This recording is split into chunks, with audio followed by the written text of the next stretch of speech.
한국직업방송과 연합뉴스TV가 함께 만드는 취업 전문 뉴스, 투데이 공플러스입니다. 정부가 8.25 대책에 이어 내놓은 11.3 부동산 대책 파급력이 만만치 않은 것으로 나타났습니다. 과열 양상을 보이던 부동산 경기가 급격히 냉각되었던 2006년 상황과 비슷하다는 분석이 나옵니다. 이경태 기자입니다. 서울 강남 등 수도권 일부 아파트의 분양권 거래를 전면 금지한 113 부동산 대책. 과거 대책보다 강도가 약하다는 평가도 있었지만 약발은 먹혔습니다. 당장 11월 마지막 주 강남구 재건축 아파트 가격이 전주 대비 0.16% 하락하는 등 5주 연속 하락세가 이어지고 있습니다. 또 집값 안정은 전셋값 인상 요인을 감소시켜 지난 11일 전국 아파트 전셋값은 2.23% 상승하는 데 그쳤습니다. 작년 같은 기간 8.21% 인상보다 크게 낮아진 수준입니다. 이 같은 현상은 부동산 경기가 정점을 찍고 수년간 침체기에 들어간 2006년 상황을 연상시킵니다. 한국은행도 11월 금융통화위원회에서 수도권 주택가격 움직임이 2005-2006년 가격 상승기와 유사한 모습이라며 주택 공급량을 점검해야 한다고 지적했습니다. 다만 그때와 직접 비교하기 어렵다는 의견도 있습니다. 그런데 그때하고는 조금 상황이 틀린 게 현재는 그 투자 수요 자체가 항상 지금 부동자금으로 대기하고 있어서 시장이 조금만 흔들 걸로 생각이 되면 다시 그 시장으로 자금이 들어올 가능성이 좀. 시각차는 있지만 내년 부동산 시장에 집값 상승 요인이 거의 없다는 것은 공통된 견해입니다. 정책을 믿고 빚을 내 집을 산 실수요자들이 하우스푸어로 전락하지 않도록 금리 인상 시점과 대출 규제 방식에 신중한 검토가 필요하다는 목소리가 나옵니다. 연합뉴스TV 이경태입니다. 미국의 정책금리가 1년 만에 인상될 것으로 예상되는 가운데 오는 15일 열릴 한국은행 금융통화위원회의에 관심이 쏠리고 있습니다. 현재 기준금리를 유지할 것이란 전망이 우세하지만 금리를 더 낮춰야 한다는 목소리도 만만치 않기 때문입니다. 박진영 기자입니다. 미국 정책금리 인상은 이미 기정사실화된 분위기입니다. 현지 시간 13일부터 미 연방공개시장위원회 FOMC가 시작됐지만 미 연준은 몇 개월 전부터 인상 가능성을 꾸준히 언급했기 때문입니다. 금융시장에 미국의 금리 인상 효과가 반영된 만큼 한국은행은 오는 15일 기준금리를 동결할 것이라는 전망이 우세합니다. 한은은 미국의 금리 인상 속도에 주목하고 있습니다. 시장 예측처럼 트럼프 정부 출범으로 미 금리가 가파른 상승 곡선을 그릴 것이라는 신호가 이번 FOMC에서 나온다면 앞으로 한은의 선택폭은 줄어들 수밖에 없습니다. 미 금리 인상은 우리나라 자본 유출로 이어질 수 있어 한은 역시 금리 인상으로 보조를 맞춰야 합니다. 국내 경제 여건상 금리 인하 요구도 만만치 않습니다. 그동안 한은은 1,300조 원에 달하는 가계부채를 이유로 기준금리 인상에 반대했습니다. 시장금리가 이제 오르고 그것이 대출금리로 다 이어지고 한다면은 가계부채 문제 그 어려움이 이제 가중되는 것이 사실입니다. 하지만 지난 7일 국책연구기관인 한국개발연구원은 내년 경제 성장률 전망치를 2.4%로 낮추며 한은의 적극적 기준금리 인하를 주문하는 등 인하 압박은 더 강해지고 있습니다. 금리 인상과 인하라는 딜레마 속에 한은은 당분간 관망세를 이어갈 것으로 예상됩니다. 내년 국내 경제 지표뿐 아니라 가계부채 증가 속도, 미금리 추가 인상 추이, 국제 금융시장 반응 등 여러 변수를 따져가며 금리를 결정할 것이란 분석입니다. 연합뉴스TV 박진영입니다. 은행마다 자체적으로 운용하고 있는 주택담보대출 가산금리의 산정 기준이 정비됩니다. 은행 주택담보대출 금리는 기준금리에 은행들이 자체적으로 정하는 가산금리를 더해 산정되는데 최근 은행들이 가산금리를 과도하게 높여 이자 수익을 올리려 한다는 지적이 나왔습니다. 이에 금융감독원은 은행연합회, 시중은행과 함께 대출금리 체계의 모범 기준을 정비해 불합리한 금리 관행을 손질하기로 했습니다.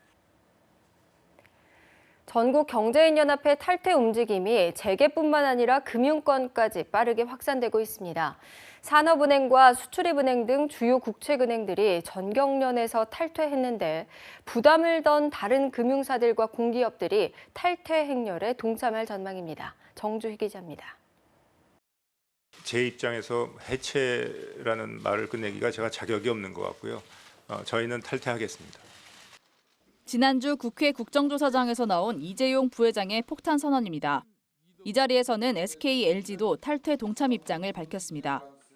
이들 재벌그룹에서 비롯된 전경련 탈퇴 움직임이 금융권까지 번지면서 전경련 해체가 가시화하고 있습니다. 국정감사 때부터 탈퇴 압박을 받아온 산업은행과 수출입은행, 기업은행이 일제히 전경련에서 탈퇴했고 신용보증기금과 기술보증기금도 탈퇴서를 우편으로 보냈습니다. 국책금융기관들이 탈퇴를 공식화하면서 다른 금융사들이나 공기업들도 조만간 탈퇴 움직임을 본격화할 조짐입니다. 전경련에는 은행, 증권, 보험사 등 50여 곳이 회원인데 이미 KB국민은행, 신한은행이 탈퇴를 검토 중인 것으로 알려졌습니다. 또 한국거래소는 이미 탈퇴 의사를 밝히고 회비를 내지 않는 상태입니다. 정치권과 여론의 해체 요구에 회원사 탈퇴가 잇따르자 전경련은 잔뜩 움츠러든 모습을 보이고 있습니다. 대통령 탄핵안 국회 통과 다음 날인 지난 주말 유일호 부총리 겸 기획재정부 장관을 비롯한 경제장관들과 경제단체장들의 긴급회동에 경제 6단체 중 유일하게 불참한 겁니다.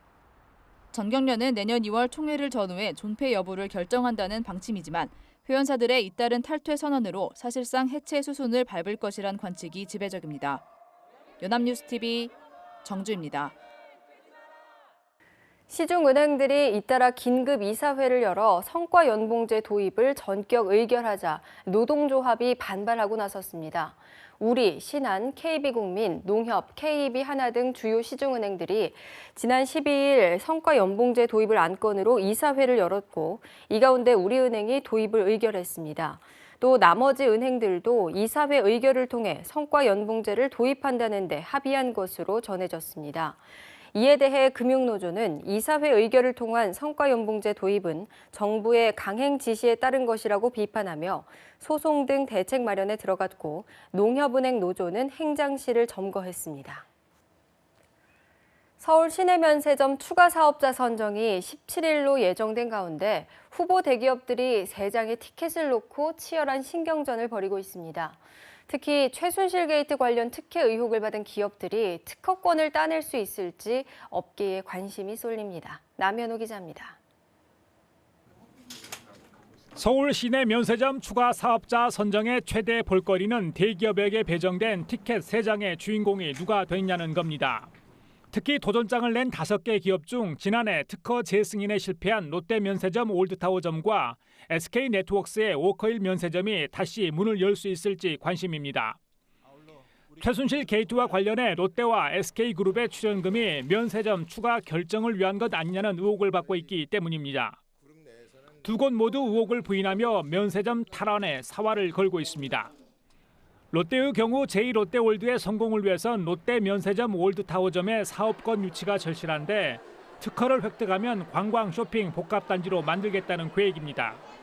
SK네트워크스는 워커힐점을 서울 유일의 복합 리조트 면세점으로 만든다는 청사진을 밝혔습니다.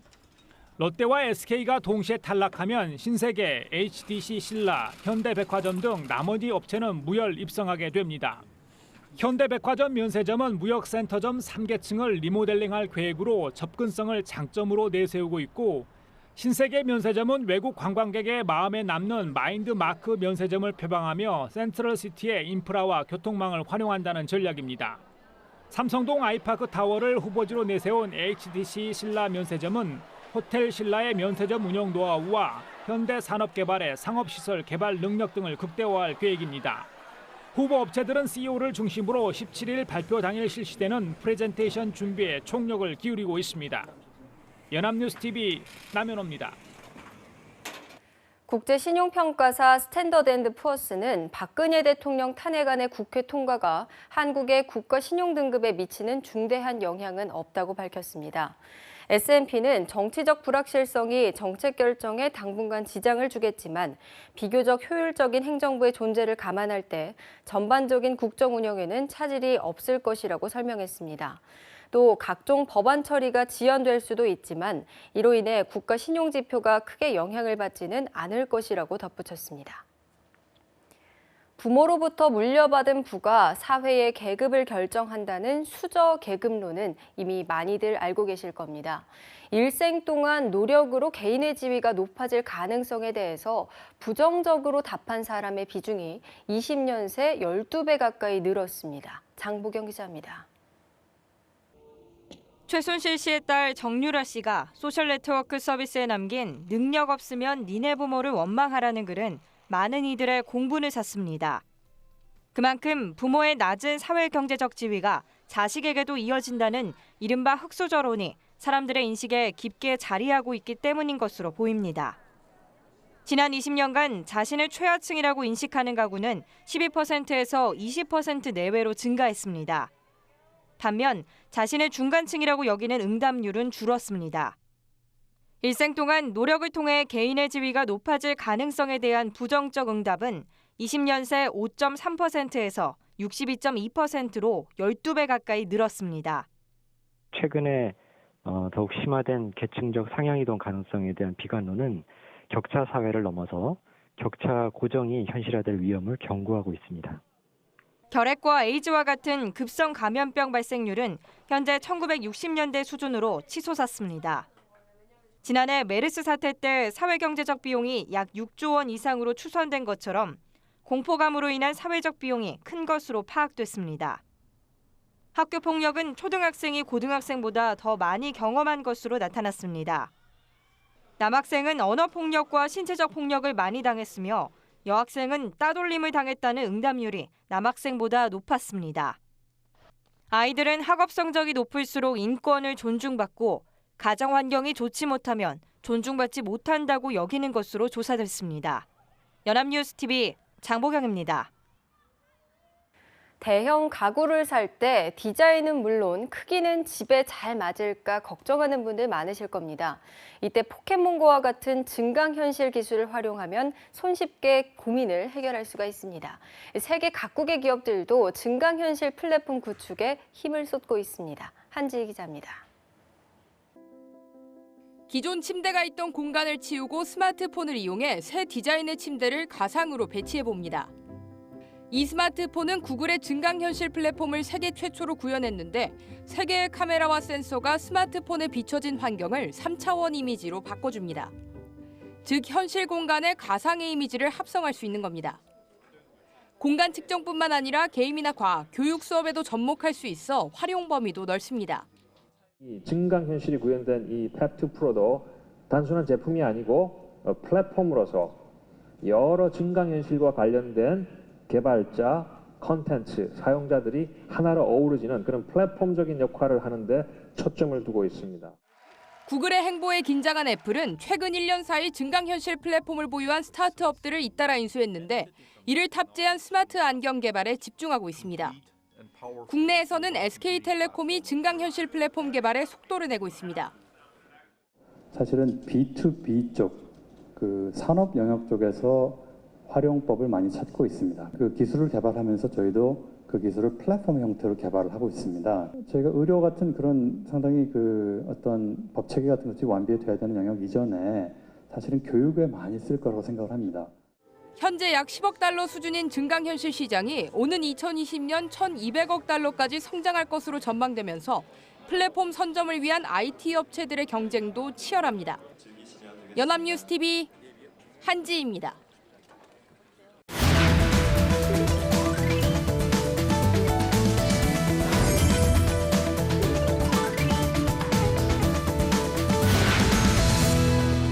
최근 사회적으로 핫한 이슈를 키워드로 알아보는 핫키워드 시간입니다. 강설혜 아나운서와 함께합니다. 안녕하세요. 네, 안녕하세요. 핫키워드 시간입니다. 직장인들이라면 연말, 분기별로 피해갈 수 없는 게 있습니다. 바로 평가인데요. 전에 핫키워드 시간에 인센티브 제도가 오히려 창의적인 작업에는 성과를 내지 못한다는 연구를 소개해드린 적이 있습니다. 오늘은 창의적이지 못하면 살아남기 힘든 글로벌 시장에서 최고의 기업들이 채택하고 있는 인사평가 시스템을 상대평가와 절대평가 중심으로 소개해드리려고 합니다. 네, 신상필벌과 같은 당근 채찍 정책은 이제 한계에 도달했다고 하죠. 이제는 개인의 창의적 발상이 엄청난 부가가치를 올리는 시대로 변화했기 때문인데요. 그래서인지 기업들의 평가 시스템도 많이 바뀌고 있다고요? 네, 그렇습니다. 미국의 대표 가전기업인 GE는 상대평가의 원조로 불립니다. GE의 스타 경영인인 잭 웰치는 1981년 이른바 10% 룰을 도입합니다. 10% 룰은 엄격한 3등급 상대평가인데요. 1년에 한 번 상대평가를 통해서 상위 20%에게는 성과급과 승진, 중간 70%에게는 상위 등급으로 진입할 수 있도록 격려를 하고요. 하위 10%에게는 퇴출을 권고하는 겁니다. 어떻게 보면 악랄한 이 상대평가 방식으로 GE가 급격하게 성장을 하니까 다른 기업들도 앞다퉈서 비슷한 평가 방식을 도입하기도 했습니다. 네, 이 회사는 성장했을지도 몰라도 직원들은 참 힘들었겠어요. 내 옆에 동료가 경쟁자인 거고 하위 10%로 밀리면 말 그대로 잘리는 거잖아요. 네, 그렇죠. 그래서 지난 2015년에 GE는 자사의 평가 방식을 포기하겠다고 선언했습니다. 가히 상대평가의 종언이라고 할 수 있는 결정이었는데요. GE는 기존의 평가 방식이 효율적이지 않다면서 앞으로 내가 잘하고 있나? 이 방향이 맞는가를 스스로 묻고 답을 구할 수 있는 평가 방식을 바꾸겠다고 했습니다. 독창성이 중요시되는 시대에 직장인을 똑같은 잣대로 상대평가해서는 조직을 변화시킬 수는 없다는 지적도 제기됐다고 합니다. 네, 그렇군요. 그래서 새롭게 도입한 제도는 어떻게 달라졌나요? 네, 이 GE는요, 1년에 한 번 일괄 평가 방식을 수시로 목표로 수정하고 평가할 수 있도록 바꿨습니다. 기존의 상대평가 대신 절대평가 제도를 도입한 건데요. 또 상벌제를 폐지하고 임금 차등제를 도입했습니다. 당연히 이 하위 10%의 퇴출 제도도 없앴습니다. 네, 조금 더 유연한 평가 제도로 바뀐 것 같은데요. 다른 기업도 상대평가를 많이 사용했잖아요. 다른 기업들에게도 변화가 있었나요? 네, 오히려 이 GE보다 다른 기업들이 빨랐습니다. 현재 미국 기업 중에서 상대평가를 운영하고 있는 비율은 14%에 불과합니다. GE뿐만 아니라 마이크로소프트, 어도비와 같은 IT 기업, 골드만삭스와 같은 금융기업, 또 세계적인 의류기업 갭 등이 상대평가를 폐지하고요. 다양한 성과평가 시스템을 도입하고 있습니다. 대표적으로 마이크로소프트는 커넥트 미팅이라는 면담 제도를 운영하고 있는데요. 1년에 2번씩 평가자와 피평가자가 면담을 해서 목표와 성과를 점검하고 그걸 평가에 반영한다고 합니다. 네, 이런 방식으로 평가를 하려면 관리자와 팀원들 간의 소통이 매우 중요할 것 같습니다. 또 관리자가 팀원들의 잠재력을 이끌어줘야 하니까 또 관리자 스스로도 긴장할 수밖에 없겠는데요. 네, 아무래도 그렇겠죠. 무엇보다 팀원들이 평가 기준에 대해서 이해하고 또 신뢰할 수 있다는 장점이 있는데요. 이렇게 글로벌 기업들이 획일적인 상대평가를 거부하고 새로운 시스템을 도입하고 있지만 우리나라는 대기업 74%가 아직까지도 상대평가를 고수하고 있다고 합니다. 몇몇 대기업들이 평가 방식을 바꾸려는 시도를 하기도 하지만 결정권자들이 상명하복 조직 문화에 길들여져 있기 때문에 쉽지 않다고 합니다. 네, 목표 지향적인 상명하복 문화가 한국을 대표하는 기업 문화 이미지이기도 하죠. 바뀌어야 한다고 자성하면서도 정말로 안 바뀌는 것 같아요. 네, 맞습니다. 최근 국정농단 사태도 상명하복 문화가 있었기에 가능했다고 할 수 있을 텐데요. 현재 1위 기업 구글을 살펴보겠습니다. 구글의 목표는 경쟁사를 이겨서 세계 1위가 되는 게 아니고요. 혁신 자체가 목적이기 때문에 지금의 그 자리에 오를 수 있었다고 합니다. 이를 위해서 그들이 가장 중요시한 건 전문성과 창의성입니다. 현장에서 개발을 담당하는 엔지니어들에게 과감하게 의사결정 권한을 주었다고 하는데요. 현재 전문 경영인으로 있는 에릭 슈미트조차도 구글에 처음 들어갔을 때 깜짝 놀라는 정도였다고 합니다. 네, 개인이 역량을 더 발휘할 수 있도록 상대평가를 폐지하고 또 결정 권한을 나누어서 함께 소통하고 목표를 바꿀 수 있는 기업 문화가 세계적인 트렌드인 것 같네요. 네, 그렇습니다. 그리고 전문가들은 이러한 트렌드가 더 강화될 것이라고 예상하고 있는데요. 인공지능과 첨단 IT 기술의 발달은 일이 곧 시간과 능률이라는 기존의 공식을 파괴시키고 있습니다. 그래서 근무 시간조차 통제하지 않고 자유롭게 정하도록 하는 회사들도 있는데요. 3M 같은 회사는 1949년부터 근무 시간의 15%를 자신이 자유롭게 원하는 대로 정할 수 있도록 했다고 합니다. 네, 그렇군요. 오늘 세계 유수 기업들의 사례를 소개해 주셨는데 안타깝게도 우리나라 사례는 없었습니다. 지금 세계는 개인의 자율성과 창의성을 어떻게 극대화시킬까 고민하고 있습니다. 한국의 목표지향적 상명하복 문화는요, 경쟁력 저하는 물론이고 또 부패의 원인이 되기도 한다는 걸 제대로 확인한 만큼 반드시 바뀌어야겠습니다. 네, 오늘 핫 키워드 시간은 여기서 마치겠습니다. 강설희 아나운서 고맙습니다. 네, 고맙습니다. 투데이 고용 플러스 오늘 준비한 소식은 여기까지입니다. 함께해 주신 여러분 고맙습니다.